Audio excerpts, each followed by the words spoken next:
Hey, what's going on, everybody? Watching DualShockers TV on DualShockers.com, and we're here at New York City Comic Con, and I have the privilege and the honor of standing to this legend to my left here, Todd McFarlane. I gotta say, a huge fan. I think everybody on staff is a huge fan. Appreciate Blown it. away by all your work as a kid growing up, and now seeing it kind of evolve into other things. I mean, what are your thoughts, kind of being at Comic-Con and seeing the evolution from comic books to video games? Yeah, it's interesting. I mean, I've been around now almost 30 years, right? Getting to be the old guy. But when I used to come to these conventions, both in New York and in San Diego, the two big ones, it was just comic books, right. Comic book tables, and it's comic book geeks. And now they keep the word comic on it, like New York Comic Con and San Diego Comic Con. But it's only about 10% of it, and the rest of it is just pop culture, right? So now you got toys and video games and movies and posters and TVs, and then, and some comic book guys off in the corner. So what I like about it is that what used to be sort of a small geekdom, which was just as little comic book guys, is now, hundreds of thousands of people over the weekend that we can all proudly say we're the geeks. And there's more of us than them now, which is awesome. That's right. We're the majority now. Right. That we went from reading comic books, and now that's a medium that I guess has evolved in the 30 years you've done it. I mean, it was very much just straight print. Now we see a lot more online. Yeah, how do you see that kind of evolving as well? Look at it. Comic books at its core is words and pictures, right? Movies is pictures, but you don't see the words, and novels is all words. So it's unique in that. To me, I've always said the comic books are never going away. The delivery mechanism of how you get them may change, and so we're starting to see it. So they used to take the words and pictures and put them on paper, and now some people are going, no, put it on my computer. I don't care. It's still words and pictures. It'll go forever. Well, now we see them evolve into movies, into video games. This is a huge industry. Comic book? No, dude. Look, when I collected comic books, people used to think I was mentally arrested, right? But now they're going to the Avengers and the X-Men's and the Fantastic Four, all that cool nostalgia. And now all of a sudden, since they like it, then all of a sudden I'm okay now, right? They're going, hey, remember that weird guy across the street? Maybe he knew something that we didn't, right? It was just cool stuff. It's just cool stuff. Oh man, it's crazy for me to hear you refer to yourself as the weird guy, like Todd McFarlane. No. I was literally a closet collector, because But here was weird to me when I was younger. They would sit there and they go, what are you doing? I go, I collect comic books. I want to be a comic book artist. And they turn their nose up and say, wow, really? Right? But then I say, well, what are you doing this weekend? They go, we're going to the movies. Well, what movies? Star Wars, and then Indiana Jones, and then James Bond. And I go, so your fantasy and fantastic is okay. Right. My fantasy and fantastic's not okay.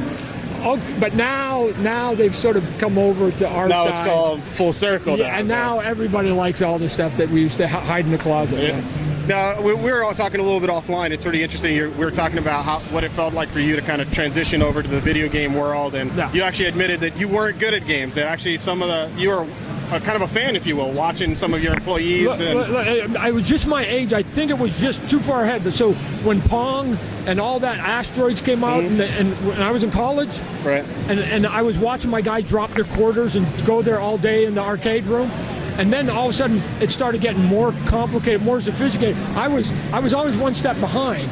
But what I have paid attention to in all the years is the change of, it went from black and white to color. It went scrolling left and right, and then all of a sudden you've got 3D movement in and out. And now I'm telling you, I got about 20 guys that work for me that during lunch they go and they play video games during lunch at my office, and I just watch it like a spectator, and I either go, wow, that's cool, or I go, oh, I would have done that. I'm editing. I'm editing the game, right? So now I've been the art director in a couple of video games, so now I just take all of that, and even though I'm not a hardcore gamer per se, I've watched and seen enough of it that I go, why can't we do this? Why can't we do that? And sometimes being the dumbest guy in the room allows me to sort of ask questions that everybody else isn't asking. Right, so. and having that ability to say, why not? Why not? Right.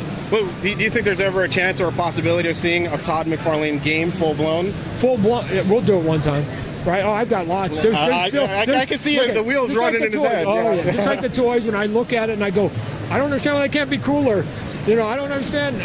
I look at video games and I go, don't understand why they're not doing this and this and this. So eventually I'll just do it myself. That's something I'd love to hear. Yes. Well, I wanted to really kind of look at these guys real quick. We have the Halo line here. Boom. We got the Assassin's Creed line already on its second and third series. Now, a couple cool things you got a chance to do. You actually designed some of the costumes, and if somebody buys the figure, they can actually import that costume into the game. So that's kind of a cool feature. Yeah, you know what? One of the things we're trying to do with the video game companies, Ubisoft, Microsoft, is to just go, what's the motivation of them buying it other than it's a replication of what's in the game, right? And so I go, is there any way you can give us any bonus stuff? Right. Not so that, again, somebody who just wants to buy the game goes, it's not complete unless I got to go buy a toy. It's not that, but it should just be sort of gravy. Can you give me any gravy stuff? And they've got lots of it. So we've done these before where, here you get some points. Sometimes they give you some unlockable. Sometimes you get a costume piece, whatever it is that we've done in the past. So it's just a little bit of motivation that if you buy the toy because you're a fan of it, you also get something that enhances your game. So it's all about adding to the experience, not diluting it, which I love as a gamer. Yeah, I'm just saying, if you're a fan and you buy some of the geek stuff that goes with it, then just reward them for that. Right, exactly. Reward them for being that fan. Well, Todd, I appreciate all the time. I'm looking forward to a Todd McFarlane game, start to finish. Any time frame, any hints Dude, it'd be badass, and at moments it'd scare the shit out of you. I promise you. There you go. I think that's where we're going to leave it. It's going to be badass. It's going to be Todd McFarlane, and it's going to scare the shit out of you. And we're out.